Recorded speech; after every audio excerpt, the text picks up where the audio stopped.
Hello, my name is Jackie and I'm happy today to review this body exfoliating cloths with S&T ink. The box comes with 3 colors, blue, pink, and black. I have the black one here. So it's 35.4 inches. I want to show you the 35.4. Plenty of room to exfoliate your whole body.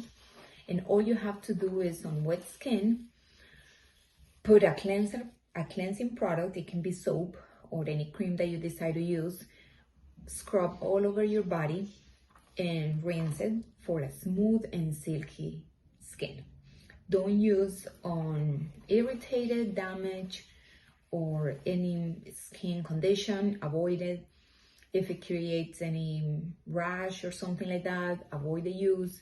And all you have to do is wash it in the laundry as you normally would do with light colors, and don't iron it, don't bleach it. Just allow it to just hang it over and let it dry.